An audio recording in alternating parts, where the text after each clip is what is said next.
Oh, yes, and that's another thing. Anyone that actually knows me knows back in 1979 or 10 or like somewhere around 1983 or something or some point in time and space, I had an operation called Operation Hot Air, and it was a joke because it was about hot air balloons.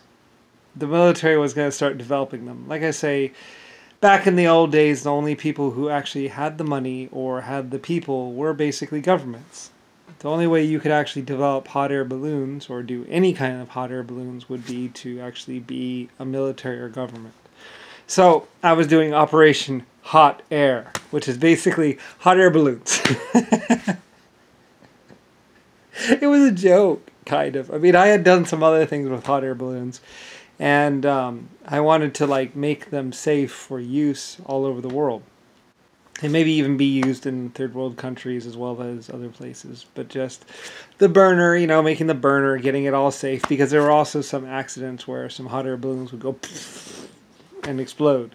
And it really was bad. I mean, there's videos of them exploding and stuff. Back in the old days, like some famous people were hot air ballooning in their regulator or something, and then boom. Anyway, it was an unsafe thing, so I decided to do Operation Hot Air, where the American government, or at least my military or people, would look at hot air balloons and make them safe, and use them somewhat for basically doing surveying and stuff. Besides, like, back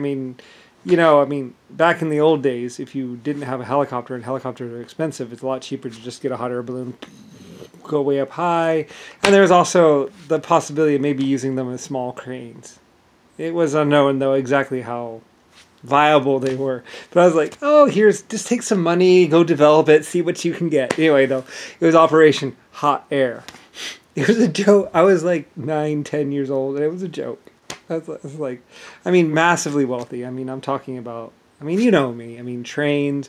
You just got to think about Carnegie and trains and aircraft, and the fact that I basically owned Howard Hughes and everything else. And it's like, every whim I wanted was basically done. So I was like, well, let's develop some hot air balloons. So people were tasked, and they went out to go do hot air balloons, and it was done. So anyway, so yeah, there should be an American government thing. There should be Operation Hot Air. Quotes. Anyway, I thought it was funny that because they're not really what do you do, drop a bomb? Anyway, though, there were actually plans in like the 1940s of like showing people dropping bombs from hot air balloons and stuff. And there was actually some testing, where they actually looked at ground penetration of weights dropped from a hot air balloon. They played around with them. It's like, yeah, just don't get yourself killed, kind of stuff. So they were messing around with them, and so there was a real Operation Hot Air and stuff like that. So by the American government. So anyway, yeah. It was a long time ago. So anyway, like I say too, computers in the third world countries were not common, and were even considered religiously not supposed to be used, which is like, exactly who is your leader and who is trying to keep you from joining the modern age? Anytime I hear about like, it's against religion to use computers or technology, it's like, why is your leader trying to keep you in the Stone Age? Is there any particular reason? Like, do they just not like nice things? Like, they don't like stain-resistant carpeting? Huh. Interesting. I don't get it. So, like, or is like women can't get an education, or women can't have computers. It's like, that's just strange. So, anyway, certain things I just didn't. It's like, that's weird. So, fortunately, though, I was massively wealthy and actually did own the Titanic. And so, in owning the Titanic and aircraft, and maybe I might be broke now and soon to die, I could, like I say, thousands, cities, whole cities. I mean, just imagine I had control over the money from TWA. Yeah. So it's like, we're going to go over here, we're going to do that, we're going to build those cities. Like I say, New York at one point in time was bumpy and hilly, and now it's level.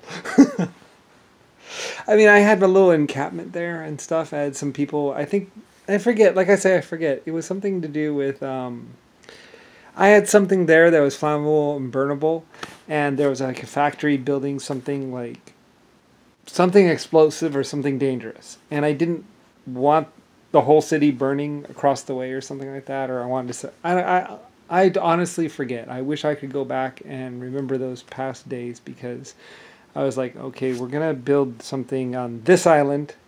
It might even been a checkpoint for diseases. Like, people had to go live there before they came into America. Like I say, disease prevention was huge in like the 1200s and 1500s and 1700s. Disease prevention was the number one thing. Like, people had to wait a week or so before they entered a country, because there had been other countries where people had just gotten off the boat, gone in, and next thing you know, or they fall in a well and die, and then, well, that was a town. Now they're just dead people. Anyway, yeah, there's some horror stories of the past. Or like one person, like I say, if you read the reports on Unit 731 and the hospital there, and how people would go to the hospital and then they would leave the hospital and sometimes they would still be sick. Like I say, imagine someone with Ebola. They go to the hospital because they're sick, but yet, and they're turned away, or they leave, and then they wander through a town. It actually happened. Like I said, sometimes they would just go to a house and come in contact with residents of a house, and you would have a dead house or a dead apartment if you're lucky. There actually are some really bad horror stories of the World War I era and World War II, where sick people would be turned away, or sick people would check themselves out, and then, I mean, I don't know. Anyway, yeah. Or where nurses would go home and their whole family would die, their children, their husband, everyone. Or just their children. There were some really, really, really, really bad horror stories. You might be able to find them in the logs and stuff. Like I say, I had at some point in time, I had to say, almost crying. Like I said, I did it through tears, saying, at least please write it down. Write down what happened. Write down as much as you can about it before you die. And then maybe we can do something about it. Like I say, that's what a leader is like. Sometimes all you can do is just say, just write down as much information as you can before you die. And that's all I could do. And then hopefully we get the log or the book. Like I say, certain books were actually contaminated by disease themselves and had to be decontaminated before they could be touched or read. Anyway, unfortunately, diseases don't usually live that long. But there were some that were still infected, Anyway, yeah. I forget. I think they did a testing of all the logs, and they found that some of them had diseases or something on them. I don't really know. Like I say, it's one of those nightmare situations or stories where there was nothing left but the records. Anyway, yeah, I mean, cases of radiation, cases of disease. Like, everyone knows Ebola. I mean, can you imagine nothing but dead bodies and logbooks? And that's it. Died halfway through or whatever. Anyway, yeah, like I say, there are some hidden things about humanity that most people don't really realize. Those people that were, there were people that knew they only had a week to live. Or a month to live. But fortunately, there was also people that thought they only had a month to live and lived longer. So sometimes things weren't as bad as we thought they were.